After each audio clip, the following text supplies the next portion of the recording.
All right, so I'm going to try to do this being on a higher speed today. Ground shift, chapter 7. So we leave off with Cicely being pregnant. Cicely is about 17, 18. Somehow her teacher grabs a hold of one of her baby's christening invitations and asks her, is she pregnant?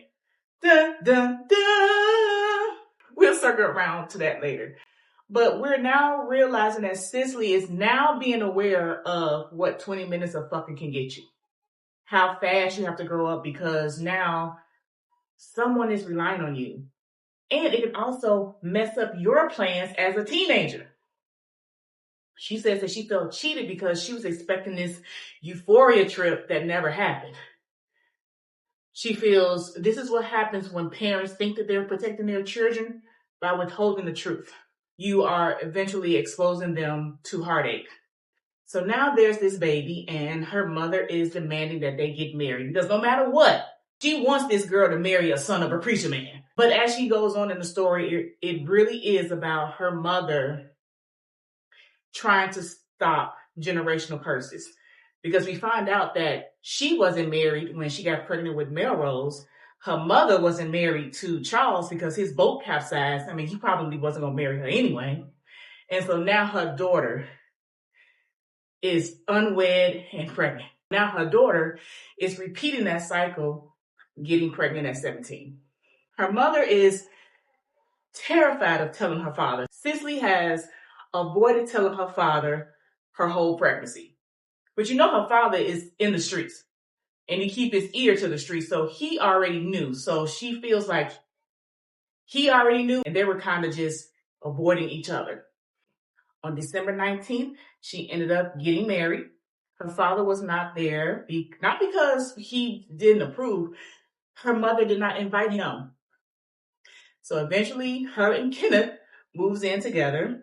Cicely's going back and forth from her place to her mom's place just to help her out because she knows her mother is working a lot. So she's like, oh, I got this burst of energy. Let me go ahead and just clean my mother's house. I'm going to wash all her linen. I'm going to use this washboard. We're going to just revamp the whole house. By the time her mother comes home, Cicely's like, okay, I'm finna head on out. Her mom is like, no, it's too late for you to go home. Just stay here. Cicely passes out. A few hours later, she wakes up like we all do to go pee. And she's just like, well, I don't know if she was doing all that now. Let me not put 10 on 20. She tried to go to the bathroom, but she couldn't pee. And her mom is like, what's wrong, gal? She's like, I don't know. I feel like I have to pee, but I can't pee. And so her mom was shooketh. Was like, girl, grab your coat. Come on, let's go. We got to go to the hospital.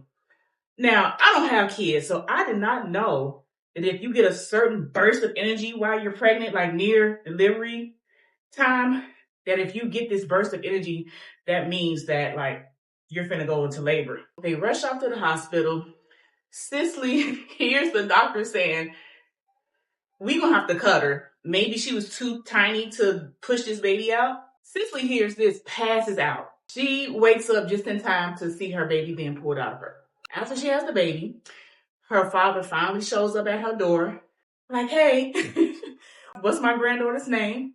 And they ended up naming her Joan. Now, there was a whole tug of war about what the baby's going to be named because her mother is still fighting, y'all, to have somebody name their child Miriam. The woman just can't catch a break when it comes to naming of these kids. 2 weeks later, she returns back to school, and this is when we find out that the teacher knows. So the teacher asks her, and she's just like, well, you have the christening invitation there. Yeah, I mean, I can't lie. Yes, I'm pregnant. It turns out 2 reasons she got busted. One is her thirsty ass mama because Cicely wanted to wait until the summer, after she had already had the baby to christen her daughter. Her mama's so thirsty, probably for attention. No, I'm just adding that. Let me take that back. Her mother was so anxious to show off this baby, she went ahead and planned a christening herself, passing out all these invitations.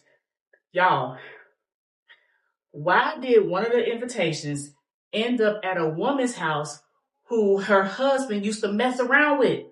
So his philandering phallus also got her caught up because the son of this woman that he was messing around with is also in the same class with Cicely, and he ran and told the damn principal.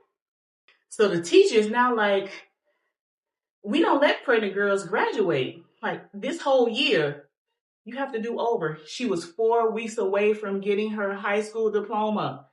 That whole year was a wash. She don't let this stop her. She don't let this stop her, y'all. She hustles, she get her grind on. And about a year later, she graduates from high school. When Joan was 2, she also leaves Kenneth. So now she needs a place to stay because now she's learning herself. She's a mother, but she's still young, so she's still trying to find her way. She tells Kenneth, go and be great with your lavender. You go and be great with your lavender. Go. I don't have to deal with this. I'm gone. I'm not happy. I'm leaving. Moved back in with her mother, but now they are bickering. You know, it was cool at first, but after a while, you know, the guns and knives are coming out. It's the Hatfields and the McCoys. They were arguing so much that Cicely's blood pressure started to go up. Somehow, Cicely's dad found out that she was having all these health issues. And he's like, you know what? You got to get out of this house. Why don't you go ahead and you move in with my sister Zora? When her daughter is 4, she starts to work for this legal secretary. So she has this money coming in, but she's also taking money out because she is spoiling her daughter. It's all about what Joan needs. She's putting her in the best schools, although she can't afford it. She's buying her all these little toys, the best cribs, the best carriers, strollers. But it's because Cicely felt like she had made so many bad decisions that she wanted to make sure that her daughter has everything. You know how y'all do. I'm going to give my child everything I never had. So she's on that. She is trying to redeem herself from all of the bad decisions that she has made by throwing money at the property. She feels like she needs to redeem herself for the choices that she made that has gotten her to this point today. And that is the end of Ground Shifts.